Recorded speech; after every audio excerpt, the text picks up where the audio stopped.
Namaste, everyone. Pranam. Today's shloka is a very interesting shloka. It's 2.39. And this is where Sri Krishna pivots in the second chapter to a different approach. Until now, he has talked about Sankhya Yoga from 2.11 to 2.30. Very briefly, he touched on Swadharma. And now 2.39 to 2.72, he will go to Karma Yoga.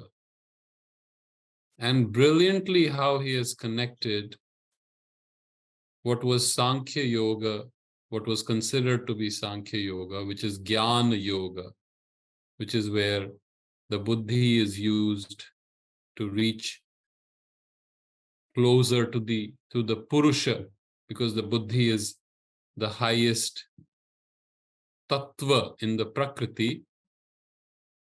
Buddhi is used to reach closer to Purusha.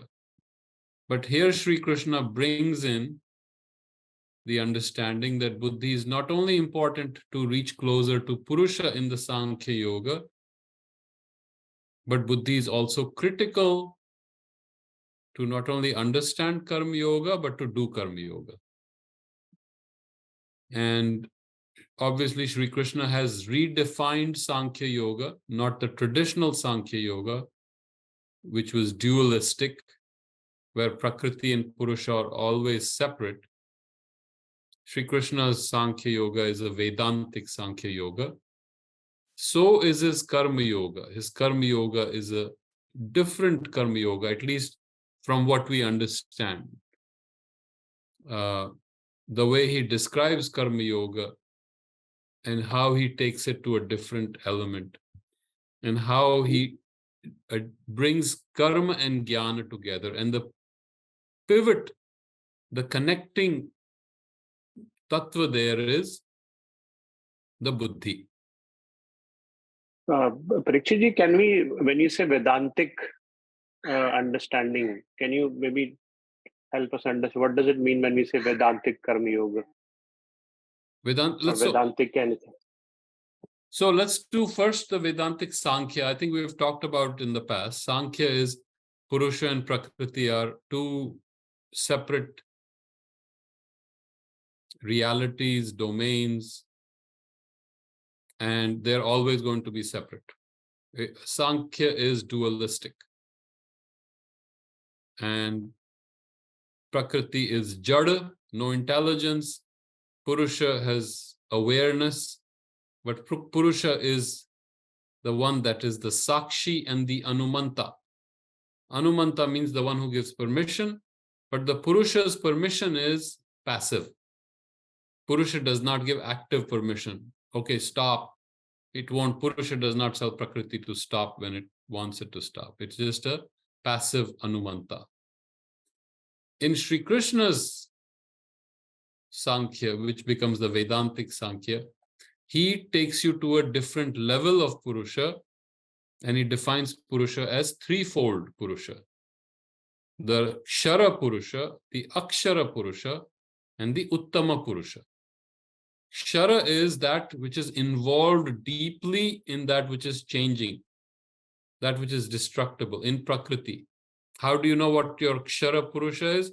It comes through your Swabhava. When you go deep into your Swabhava and understand, that is why your Kshara Purusha is here. So our personality, our Nama Rupa, all that, the Kshara has gotten involved in the Prakriti and created this. But there is another element in our poise, which is the Akshara. Akshara is that which can never be destroyed. Akshara.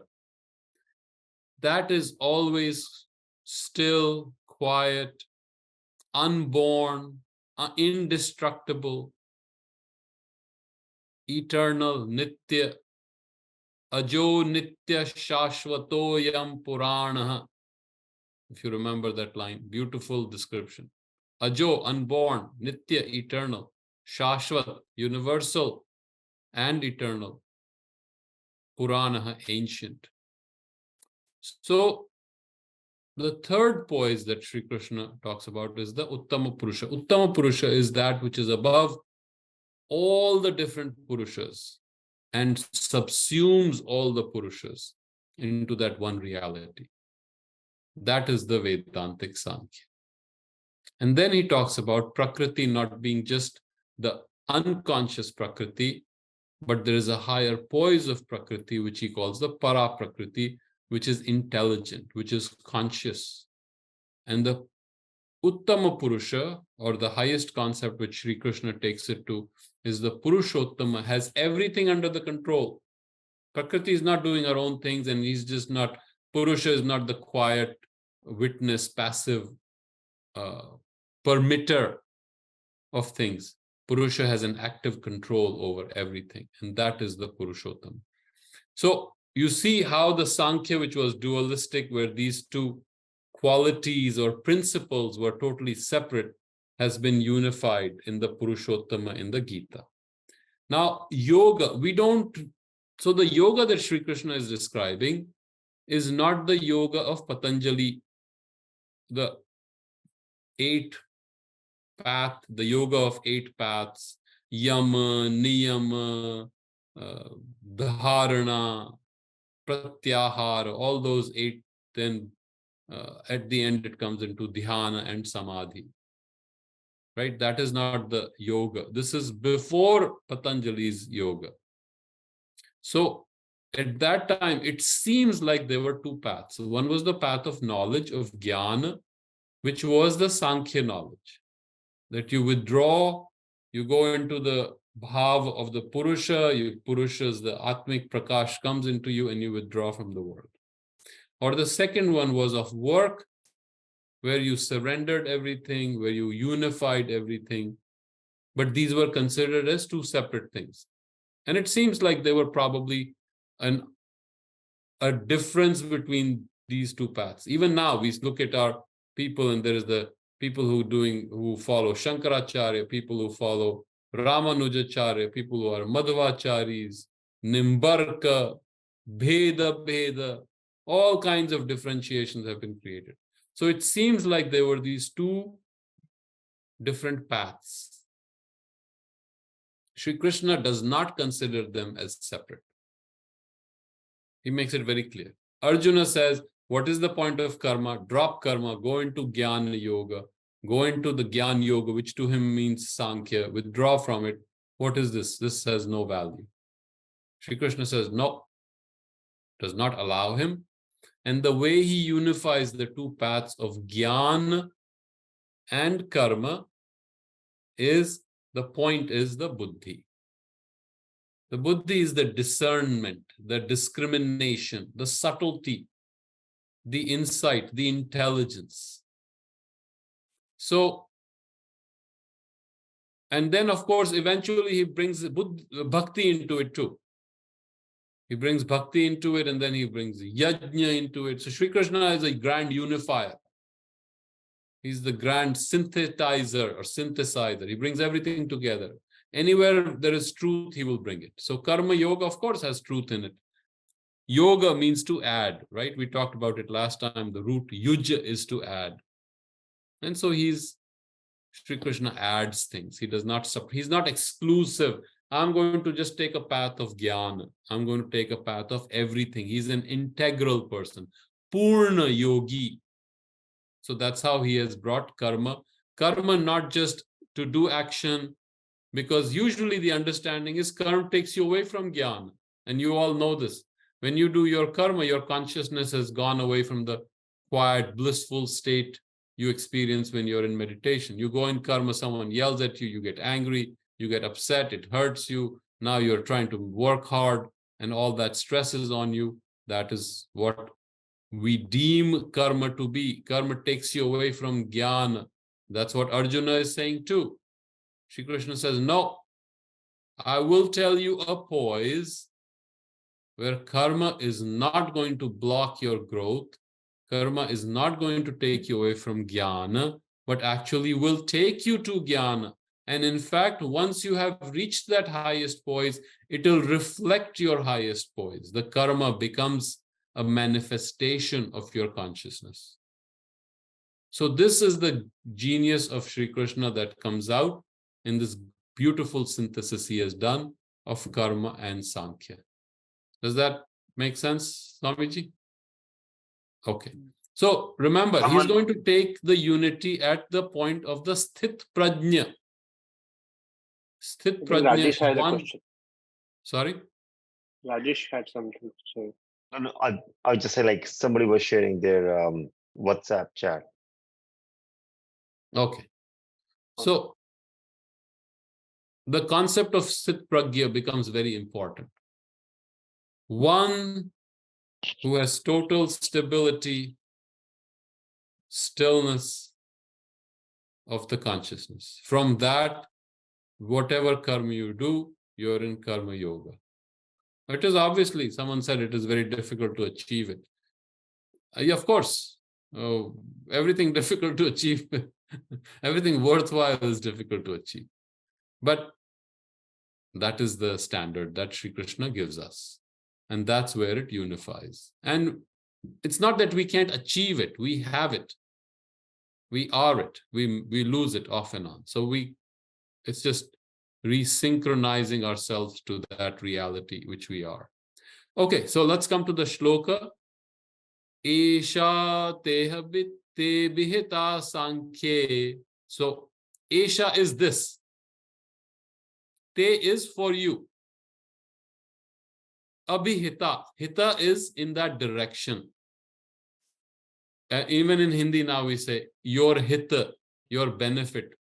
So abhihita is your direction. Like sahitya, that which is in the direction for everyone, that which is good for everyone is sahitya. Abhihita.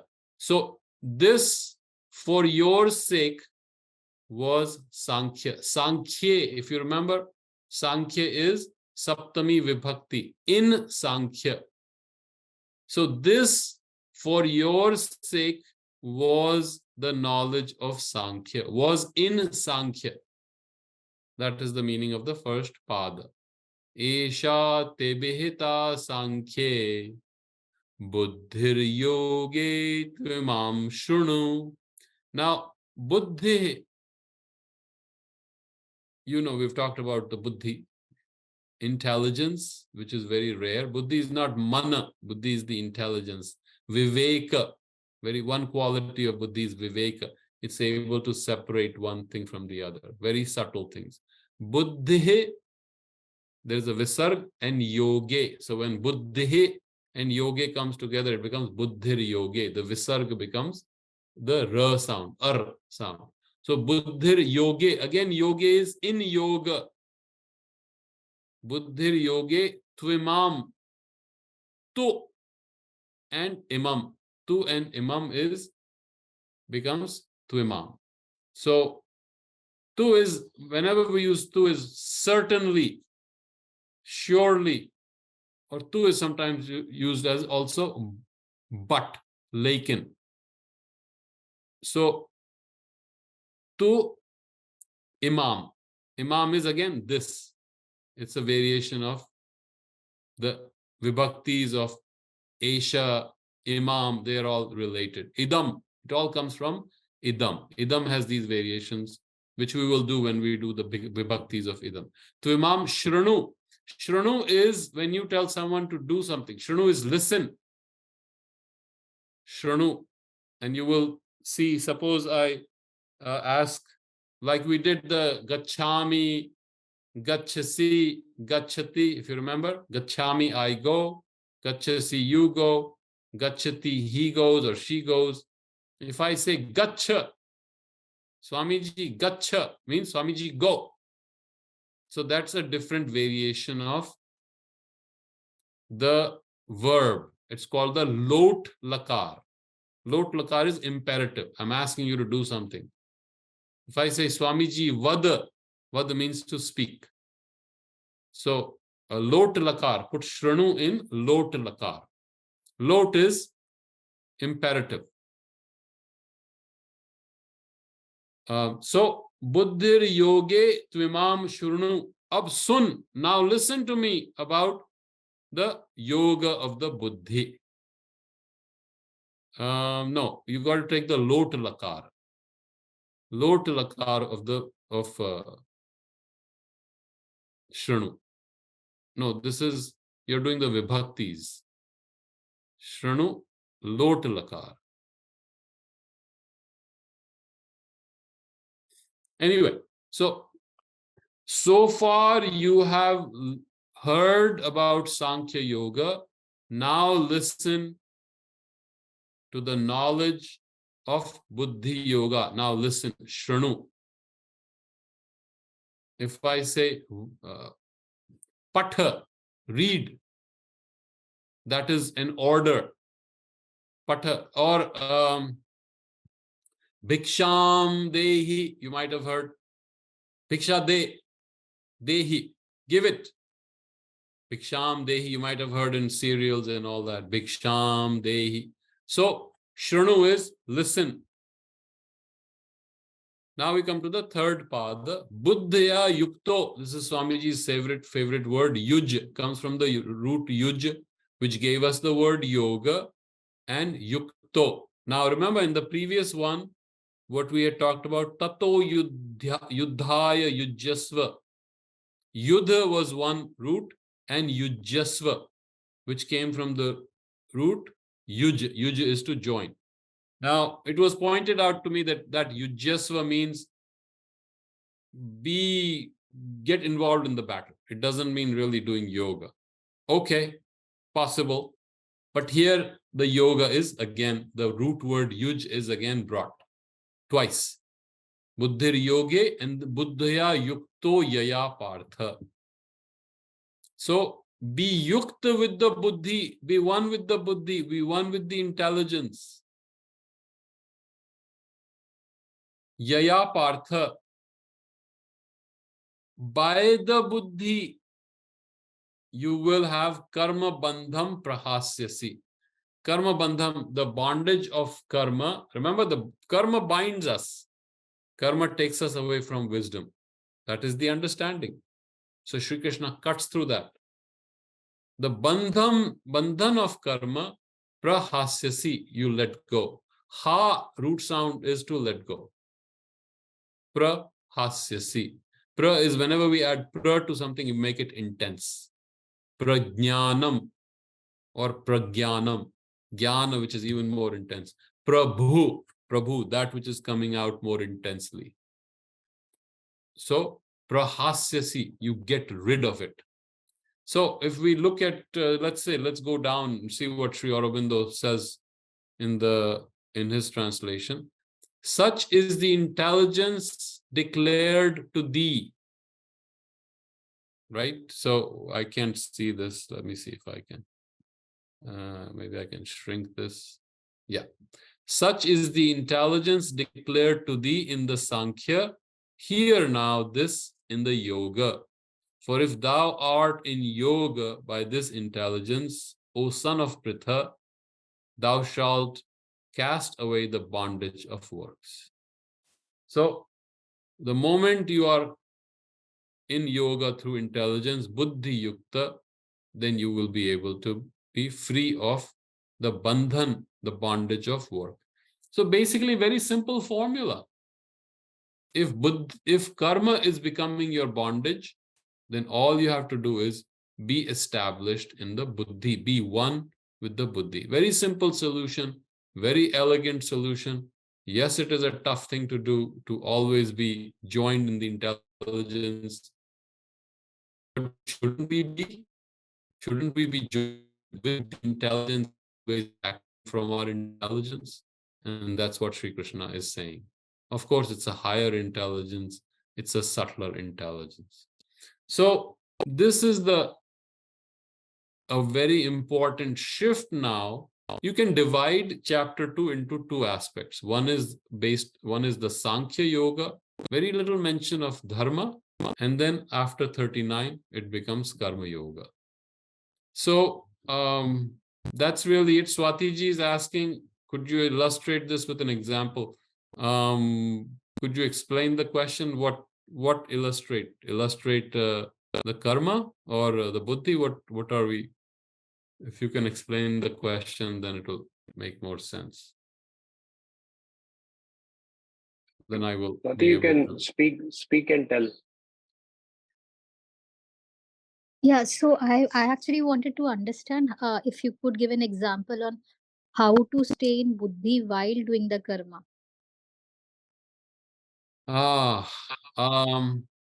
Practice sadhana to stay in that awareness, in that intelligence while doing your work. And it is correct that when you're in work, when you're intensely in the work, you lose your buddhi and you go back to your habits, your vital responses, your baser instincts. But say, suppose I go to Swamiji and say, Swamiji, your English is terrible, something like that. I tell him. Now, if Swamiji is in his buddhi, he's joined to his buddhi, there's no reaction. Then he will analyze the statement. Is it really that my English is terrible? And if he analyzes it, he can say, yes, it is. Or he can say, no, it is not. And that's it. There's no personal reaction involved in it. He's acting through his intelligence. It's a very poor example, but if we start using our intelligence in our relationships, we get rid of our prejudices, we allow the other person to speak, then our relationships improve. Now, buddhi and awareness, let's talk about this. This is a very important thing. When in Sankhya, Mahat or the buddhi is the highest. Highest. Why is it the highest? Because it's closest to the Purusha. Through the buddhi, you are closest and you can reach the state of the Purusha. Purusha is the state of pure consciousness. What is the way in Sankhya to reach that? Is to be in buddhi. When you are in that refined state, refined discernment, then what happens in the buddhi is lit with the wisdom, the awareness of the Purusha. It is called Atma Prakasha. Automatically, your intelligence is filled with a light that is coming from the Purusha. Atma, on its own, it comes. It comes from your Atman. Being filled with that light, the buddhi starts staying concentrated in the Purusha, and one starts detaching oneself from everything else and slowly gets established in the Purusha. That is the ancient understanding of Sankhya.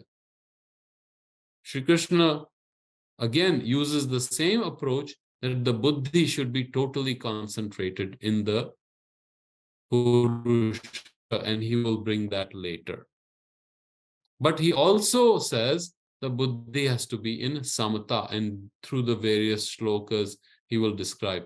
Earlier, if you remember 2.14 or 2.15, he had talked about titiksha. Titiksha is no response. Someone says something to you, there is no response. Now he will take it a step further, which is samatha. Not only is it a passive no response, but you're acting in that stillness, in that stability. So samatha is more proactive. I know it's tough to do, but if each one of us could practice it and really be sincere about it, it happens. It will happen in flashes. And once it starts happening in flashes, it starts establishing in your buddhi. Then you start realizing when you should not react or get your emotions take away the moment, but you're in control of the moment. Your buddhi is in control of the moment. And that is something that all of us can practice. Samatha does not mean no acknowledgement of emotion. Rajesh ji has asked that question. Samatha is a balance, and he tries to explain what samatha is. A beautiful, very powerful Shloka 2.70. He describes the intelligence or the awareness, the sthit pragya's awareness as the ocean. Apuryamanam achala pratishtham. You can try that. Apuryamanam 2.70, I think it is. Achala, it is unmoving. Pratishtham, it is established. Apuryamanam achala pratishtham. If you can locate that for me. And then he says, Samudra mapah pravishanti yadvat. As if in an ocean, the rivers, apaha. Apaha is the waters. In an ocean, the waters are entering. Yadvat, like pravishanti. Tatvat kamayam pravishanti sarve. All the passions and emotions are entering that ocean. Sashantim apnoti nakama kami. And that awareness is still completely possessed, self-possessed. It is not running after one desire or the other. So the desire does not come and and overwhelm. What can overwhelm the ocean? So it's a very beautiful image that he has given of that awareness that has grown. Should there be feelings? Yes, but the feelings are very refined. The feelings are deeper. Say the feeling of love, that feeling of love is far deeper than our superficial feelings, which are transient, which come and go. Your loyalty, your gratitude, your love for others, it will be much, much deeper. It will not be, it will be coming from your soul. The Atman, it is not just a vital thing that will come and go. And if I don't reciprocate, your feelings will go away. But your love is steady, will always live. So let's go back to 2.39. So to correct this, buddhi is not Chetana. Buddhi is not the Atman. Buddhi is intelligence. Intuition goes even higher than intelligence. We call it Vijnana.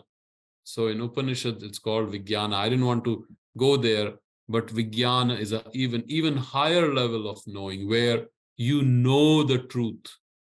You don't have to discern it. You don't have to separate it out. You already know it. It's a higher state of being where you know you are the truth. So intuition is a closer oneness with that knowledge. The knower and the known are not separate anymore. We had talked about it in the past, give an example. One example I had given was knowing that I exist. That is not a matter of intelligence. That is not a matter of logic. I know I exist. Now, you can say I'm not the body, I'm not the mind, I'm not the prana, but I still know I exist. Where is this knowing? This is intuition. This intuition is not a good word to define Vijnana, but that's the only word we have. And Sri Aurobindo talks about different layers of mind: the intuitive mind, the illuminated mind, the overmind, and the supermind. So the intuitive mind knows the truth. You cannot argue with the mind and say, no, this is not true. It knows it. Just like if I tell you, you don't exist, you know you exist. You don't know who this you is that exists, but you know you exist. That is a deeper intuition of things. That is always about intelligence. But anyway, so I hope I have clarified a few things. I hope I've not confused everybody. If anyone wants, did you mute me?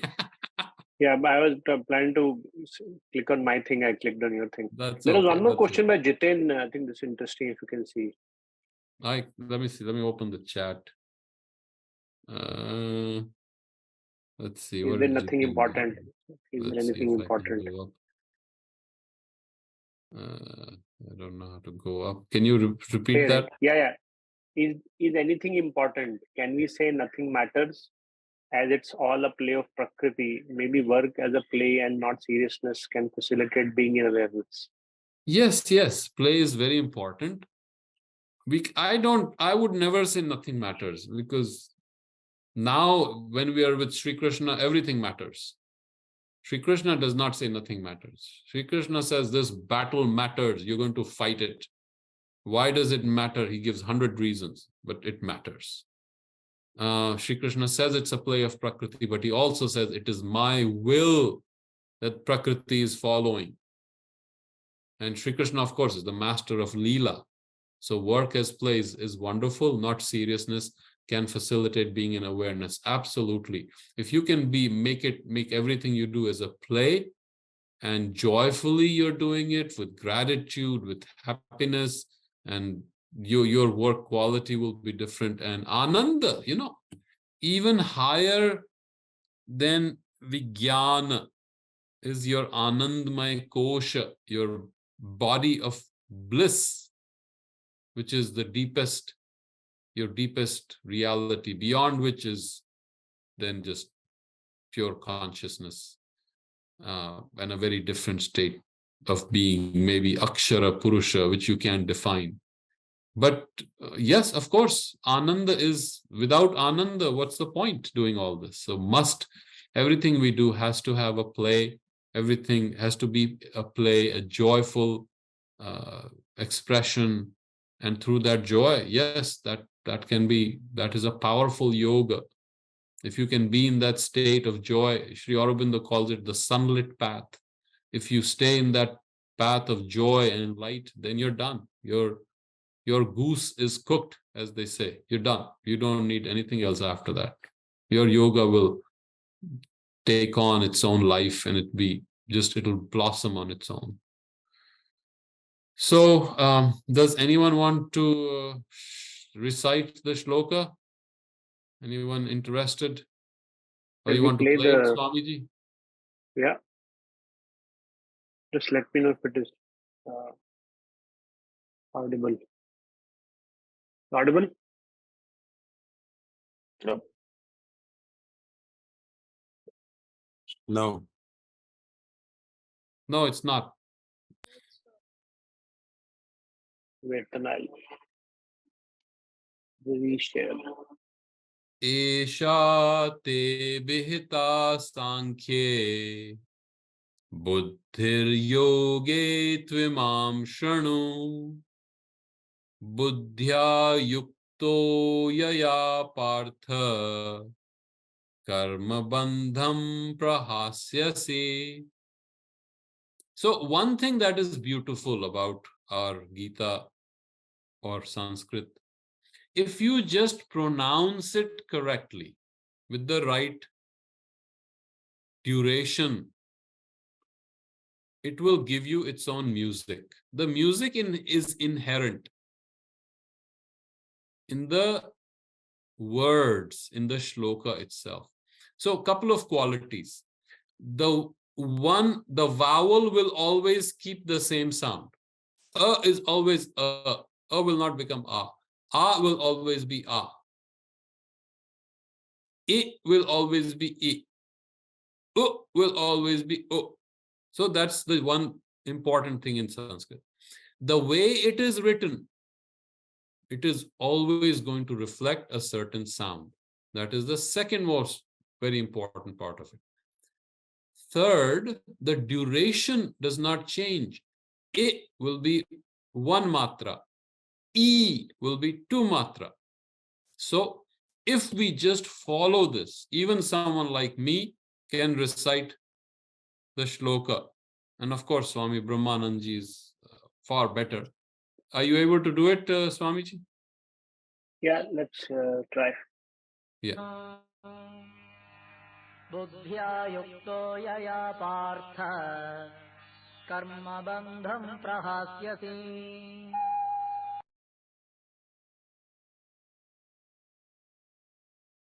Esha te bihita sankhye buddhir yoge tvimam shranu buddhya yukto yaya partha karma bandham prahasyasi. So it's such a beautiful rendering. Now, remember we did gachami, gachasi, gachati. If you remember that, we had kind of swallowed it and internalized it. Gachami, I go. Gachasi, you go. Gachati, he or she goes. Now let's look at the last word of this shloka. Prahasyasi. Last word is prahasyasi. Means you will let go, or you let go. By joining to the buddhi, you let go. Prahasyasi. Now he has added to it the future tense. So, but the si gives you an indication that it is being addressed to the Madhyam Purush, or the second person. If I'm talking to you, that's the word, that's the lakara I would use. So, Tvam gachasi, you go. Now, so if you remember that, gachami, gachasi, gachati, gachavaha, gachatha, gachatah. And then the last one I'll give you for the plural, gachamaha, gachata, and gachanti. Wherever anti comes, that means we're talking about plural third person, which means they. So if I say te gachanti, means they are leaving or they are going. Te gachanti. I don't even have to say te gachanti. I can just say gachanti. They are leaving. They are going. Te gachanti. If I say gachamaha, means all of us. Swamiji, can you give us the lit lakar of gama? If you can show us the gama dhatu. So let's practice this again. Gachami, gachasi, gachati. Gachavaha, gachatha, gachatah. Nahi, you're giving me lit lakar. Or kartari bhava, it may be in kartari bhava. Yes, it's kriya pada. That's good. You can learn it. That's it. Gama, akaranta. No. That must be a lit lakara. Go down. There it is. Dhatu roop mein. Let's try this. Okay, no, there it is. Not lut. Lat lakar. Lat. First one. Yeah. That's it. Okay. So you can learn this as gachami, gachasi, gachati, gachavaha, gachatah, gachatah, gachamaha, gachatha, gachanti. Or there is another way of learning it, that is the Indian way of learning it, is gachami, gachavaha, gachamaha, gachasi, gachatha, gachatha, gachati, gachatah, gachanti. I recommend you learn both ways. And it's good for the mind. Your neurons will become better, stronger, and more powerful. And you'll be able to remember more things, and you will never get dementia if you're ever afraid of it. So very quickly, gachami, I go.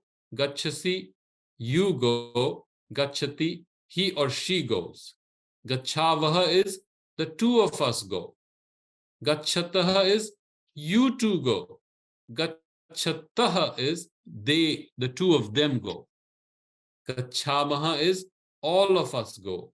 Gachataha is all of you go. Gachanti is all of them are going, or all of them go. Now, in Sanskrit, continuous present and the present tense are the same, which means I go and I am going are the same. Gachami can mean I go, and it can mean I am going.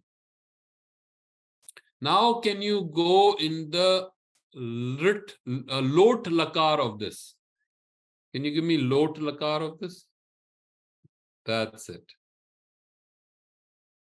So, if you look at lot lakar, Madhyam Purush Ek Vachan. Did you see this? Madhyam Purush Ek Vachan. What does it say? Gach. You see this? Maybe you can show it with the arrow, Swamiji. Right, Gach. Gach means you go. So you will come across this lot lakar when I'm imperative, I'm telling you to do it. That is what Sri Krishna is saying. Shranu, listen. So that is called the lot lakara. So the reason we are trying to point out is I have reached this theory that if we only point out the vibhakti and the lakaras of each word used in the Gita, by the time we do the second chapter, you will be able to communicate in the Gita in Sanskrit, and you will be able to read at least simple sentences of Sanskrit. So over this weekend, if you have time, just practice that lat lakara of gama root. And this is what Sanskritabhyasa. If you can send this link to everyone, Swamiji, or if you can send the lat lakar to everyone, the 9 variations. Just you want show the lat lakar to everyone again, please. Lat lakar for gama. Yes. So these 9 variations of the lat lakara of gama, please try to memorize. You don't have to memorize a lot, but when I was younger, I looked down on memory. Now I don't look down on memory anymore. I think it's good that we are practicing to improve our memory, and we should put new challenges for ourselves, because Indians traditionally are masters of memory. So if they could memorize all of Veda, the least we can do is memorize a few of these lakaras. Not too much you have to memorize. So I think essentially I'm done with this. If you have questions, I know this is a complex discussion on the Sankhya Yoga and Karma Yoga, but at least a little bit of Sanskrit.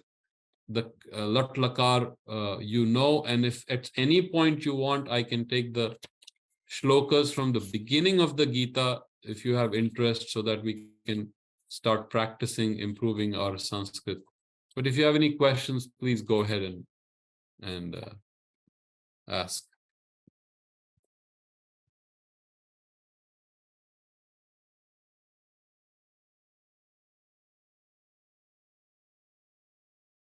Somebody wants to recite, Rahul Jain. Okay, that's beautiful. Go for it, Rahulji.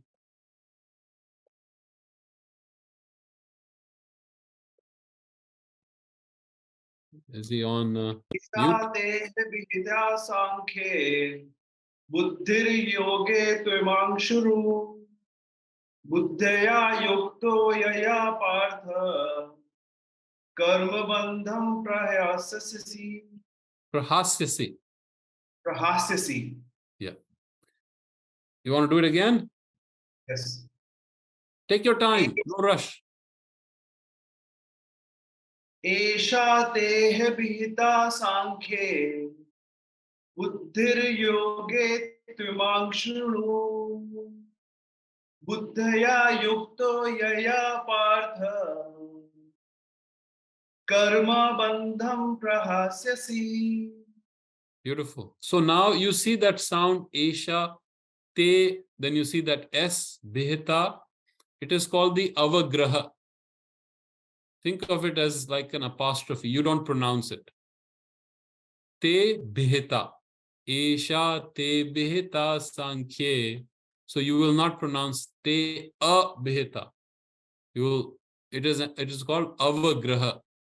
So Esha Te Bihita Sankhye buddhir yoge tvimam shranu. And who is that Sanskrit master? Coulson.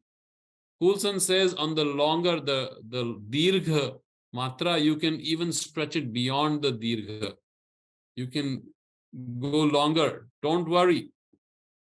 So Swami Brahmananji lets go of his emotions, his feelings, and expresses themselves, and he lets go. So it's not exactly 2 matras. He can go, he stretches it.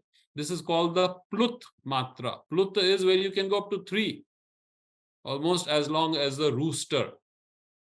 Panini says the plutta sound is the sound, the length of a rooster.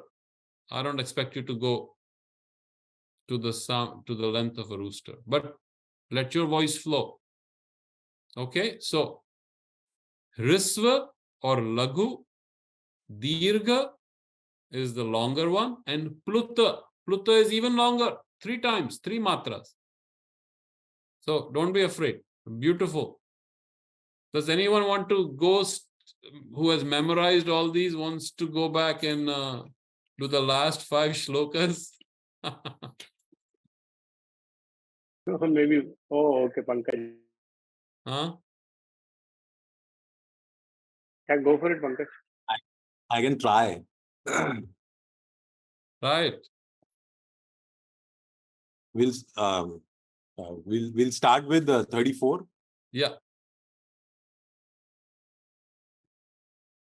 Akirtim chapi bhutani kathayishyanti te vyayam sambhavitasya cha kirtihi maranadati richyate bhayadrunadupartam mansyante tvam maharathaha yeshan chatvam bahumataha bhutva yasyasi laghavam Havachya vadansh bahun vadishyanti tavahitah nindantastav samarthyam tato dukkataram nukim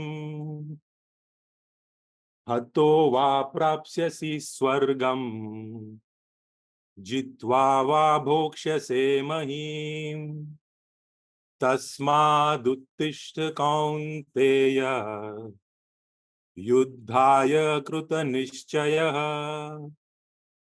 सुखदुःखे समे कृत्वा लाभालाभौ जयाजयौ ततो युद्धाय युज्यस्व नैवं पापं वाप्स्यसि. Beautiful. Amazing. With beautiful intonation. So I would love it if everyone would master at least 5 to 10 shlokas and be able to recite them. And I'll tell you, it has a very beautiful effect, and it's an amazing thing. So let's all try to at least memorize 1, 2, 3, 4, and it's good for our brains. Okay, so I think, if you want a little extra, we can quickly look at Saptami Vibhakti first shloka, or we can let go and, give everyone a break. It depends what people... Whatever people like, I'm okay with. We have done the Lat Lakar today, which is very important. And then what I can do is, once you have done the basic Vibhaktis, Akaranta, Pullinga, you've Lat Lakara, maybe Parasmay Pada this is called Lat Lakara Parasmay Pada. And we can do Atmane Pada. And after that, then I can recommend even the books to you. Then you're on your own. Then you can start identifying. Then it becomes fun. And Sanskrit is patterns. If you can start capturing those patterns, then they keep repeating. So subtle variations, but like a matrix, it is organized beautifully. So that's the genius of Sanskrit. And one of my dreams is, and no one has done it, do what is called a concordance. of the Gita. You know what concordance is. Every word that is used in the Gita, it is listed in a manner. So we can then it's good for research. But someday I would love to do it. And if you all are game, then we can try to put it together. We do that. There is a concordance for the Bible. I think there's a concordance for the Veda too. So, and if it has been done, then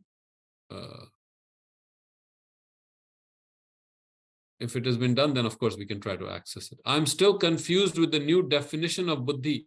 Can't isolate from our minds. Okay, let's talk about it. So, if you remember, we have the diagram, Swamiji, of that Prakriti. We had used it a long time ago. That might make it easier. Yes, I'll open it.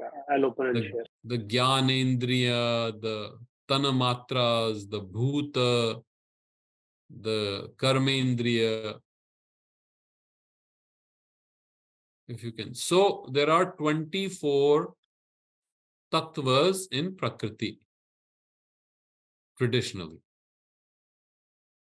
And the most important, obviously, when you're talking about Prakriti, is Prakriti itself.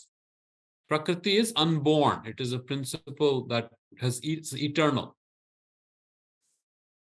When Prakriti we start studying Prakriti, guess what studies Prakriti? Nahi, dusri wali. There's another slide. If you can.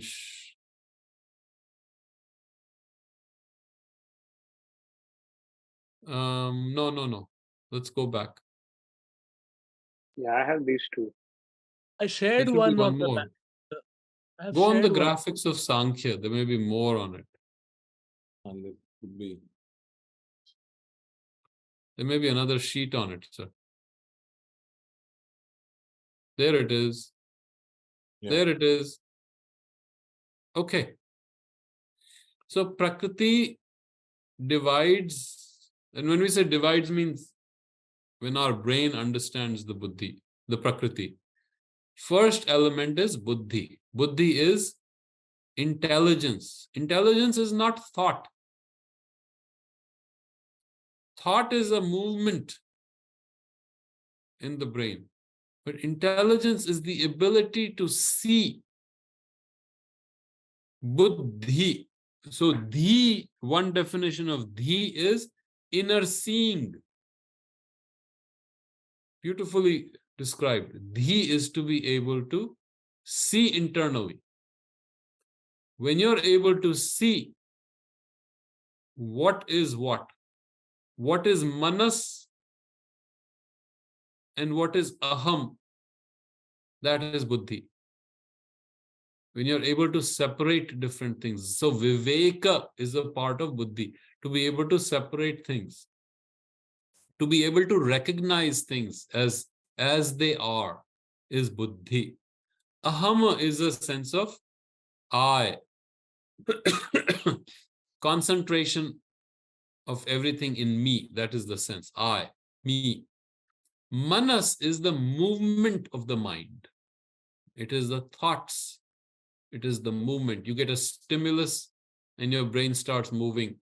Yesterday, Samir did this for me. Now I have to give him back. I have to give him back the keys to the car that I have. I will go and give it to him. That is a thought. Buddhi is to realize this is a thought.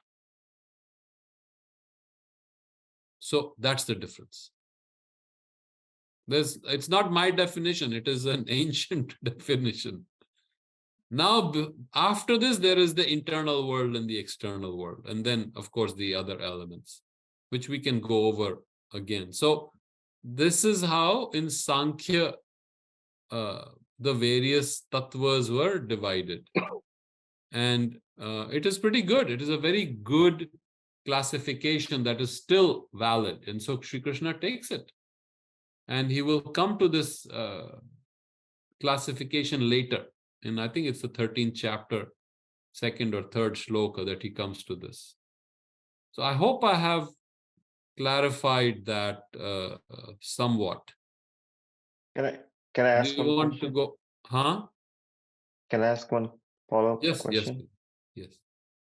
So the processing in the mind, like say taking information X plus Y equals Z, that's the, you can call like learned skill or whatever. Is that considered as part of parts, or is it Yes, considered as parts of, okay, so that's that's thought. not buddhi. That's That not buddhi. means, okay, buddhi is even seeing that processing happening, and that is also a thought. Like 2 plus 2 equals 4 is a thought. It's a thought. Buddhi is deeper, subtler. Buddhi is to realize that this was a thought. Buddhi is to be able to see the movement of the mind. Because buddhi is always free of the movement of the mind. Mind is always jumping like a monkey, one branch to another. Ye kar, wo kar, yahan ja, wahan ja, I have to do this. I have 100 things to do. Let me do this. 2 plus 2 is 4. 4 plus 3 is 7. Blah, blah, blah. Yakety yak. It will keep going. Buddhi is to be able to cut through all that and see. Boom. So think about it this way. When I tell you that 1 plus 1 is 2, what does that mean? So I take a pen, one pen, or I take one article. I'm taking it. My son hopefully won't get upset with me. I take 2 articles. 1, 1. Now I have 2. Something suddenly jives in that this is what 2 means. If I take 1 out of 2, what I have remaining is 1. That inner seeing is the beginning of buddhi. Now, buddhi goes much subtler, much more refined than a thought jumping from here to there, one place to another. And if we can identify the buddhi, that itself is the action of the buddhi. That is the genius of it. So if you are going through the processes, okay, I have to go to the market, I have to buy this, I have to gift them this. This is not buddhi. Does that make sense? But if I tell you that you have an aham, your whole being is concentrated into this sense of I. If you can see it, what is that? Is that a thought? Or is that an inner seeing? Boom, you see it. My whole consciousness is focused, is concentrated on this I. What is this? That is the aham. Okay, how did you see it? Who saw this? That's the buddhi. Or I shouldn't say who saw this. What saw this? So it was defined as buddhi. And then Sankhya goes very, it has its own very complex descriptions of each term. The reason I was asking, because we have been always said buddhi is the mind or the processing, right? That's what we have been always told from the beginning. Yes. So I'm trying to unlearn that aspect. Right. So the genius of the Indian mind is it is able to step away from the movements of the mind. One of the first things that we do in dhyana is what? Like you do vipassana, what Buddha used to say, just watch your thoughts. What Sri Aurobindo did when he was told to, for 3 days, just watch your thoughts. Now, who's going to watch the thoughts? What is watching the thoughts? That is the buddhi. Something deeper starts seeing it. There's a thought. That's not me. If there's a thought moving through the consciousness, the mind, that's not you if you can see it. If it can be seen, it is not you. So the Indian darshana always was able to separate itself from mental movements. Not only mental movements, vital movements, emotional movements, the feelings someone asked earlier, feelings. It is able to take a step back and find that there's a deeper reality, a deeper self. And buddhi is the beginning. Buddhi is the door to it. I still like that dhi means inner seeing. It's a higher discernment. It is viveka. Viveka is a very good word to describe buddhi, although it doesn't describe buddhi completely. But dhi, samadhi, buddhi, sthit dhi, these terms will come, and dhi is a very important term. So buddhi is not your thought. You got to be able to watch your thought, and the watching of the thought at the beginning is buddhi. Is emotion a thought? No. So now we come to a little deeper analysis of the inner world. And the way it is described is there are 7 worlds, and in our own psychophysical body, there are 7 chakras. Chakra is just a concentration of that energy. Essentially, chakra means that which is going around, but it is a concentration of that energy when you really pay attention. So thought will move at this level of the chakra. This is called the Agya chakra or Ajna chakra. And if you go deeper into it, you will find this is the center of willpower. This is where thoughts move. This Vishuddha chakra is right at the throat, where you're speaking. What you're speaking is connected to a higher understanding and becomes vaka. So this is speaking. Here, when we come to the heart chakra, the anahata, then over that is an emotional layer, or the emotional chakra, where the feelings arise. Often you will see when you're upset, where do you feel it? Say you are very angry or very scared, where do you feel it? You feel it here in the gut. You don't feel it here. You feel it in your gut. I have a gut feeling that this is the right path. Is that your brain telling you? Or is that a gut feeling? I feel it deep in my heart, my deep love for my country. Where is that? Is that a thought or is that a feeling? So that's another part of the buddhi. It's able to see where each energy is moving. So in every different chakra, the energy when it moves takes a different form.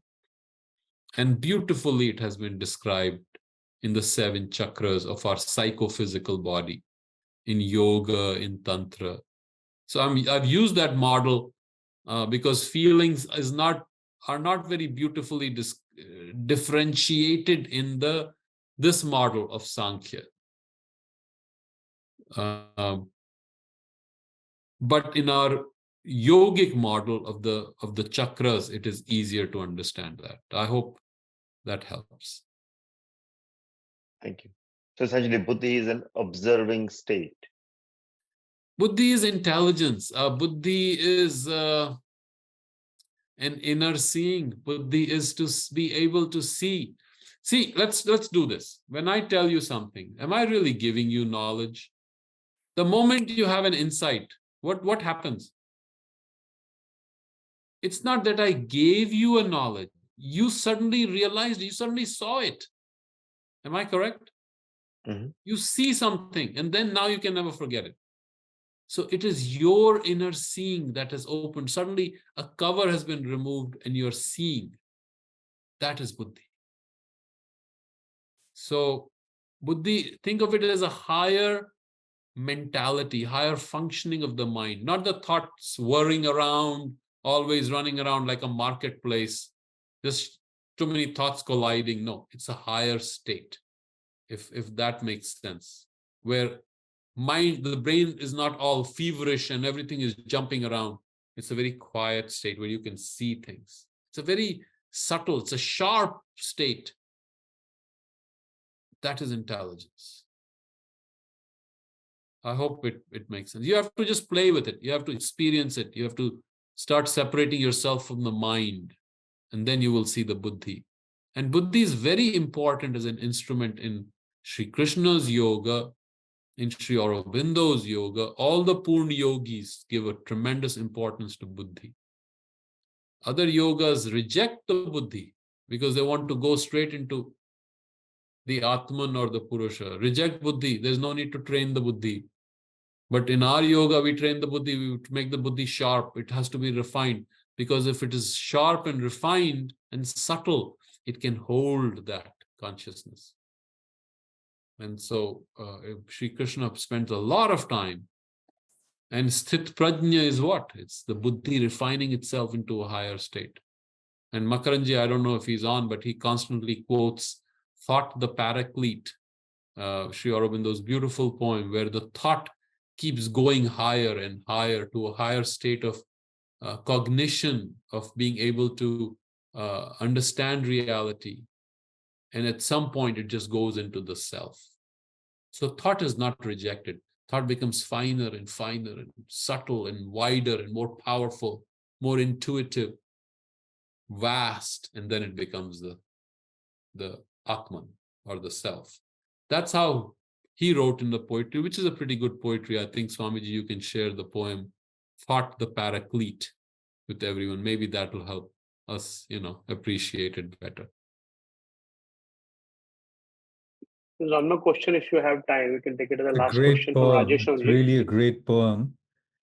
Oh, yes. Since I was mentioning, Makaranji, yeah, yes. I just I just wanted to say briefly that thought can either be divisive and separate from the higher realms of consciousness, or thought can be in consonance with them and on its own surrender or dissolve when it reaches illumination or the higher consciousness. So this is really the thing. I mean, usually the way we think, as Dr. Singh said, it's the monkey mind, but it's really the lower order of thought, But as thought itself refines itself and rises higher and higher, then it becomes the paraclete, that which leads, like the archangel leads to God, So that's all I can say. Thank you.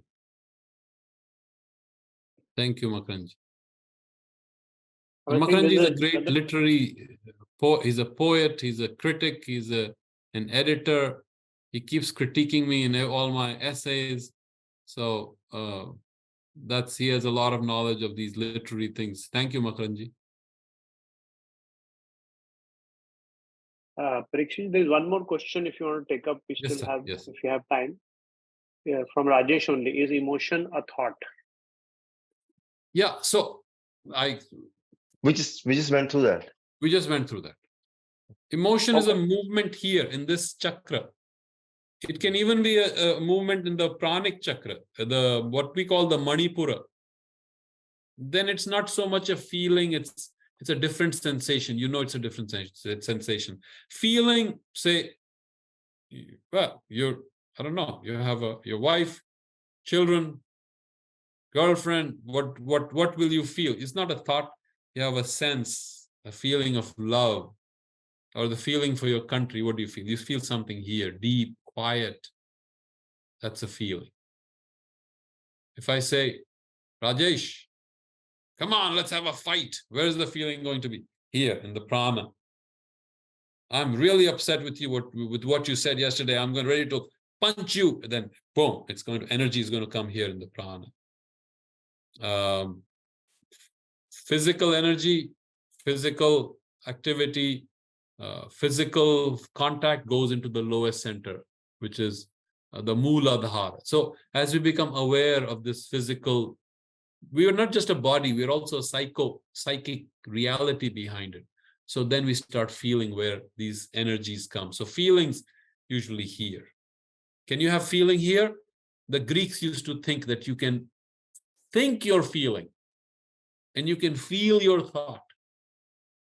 But that's a very high level of purity of the consciousness, where you can start thinking, where you can will certain things, where you're also unified, that feelings and thoughts start energizing as one. But right now, we are a jumble. So first we separate the jumble. We see, okay, feeling is here, thought is here, speech is coming here, pranic energy is coming here. higher consciousness is here, right? This is willpower. Often willpower, you will feel that energy here. So once you start feeling, then slowly these energies synchronize, all the chakras synchronize. And there's a whole process of Kundalini and all that in our yogas. Then you start discerning, and that itself is buddhi. That discernment also, to see where everything is, that is a beginning of buddhi.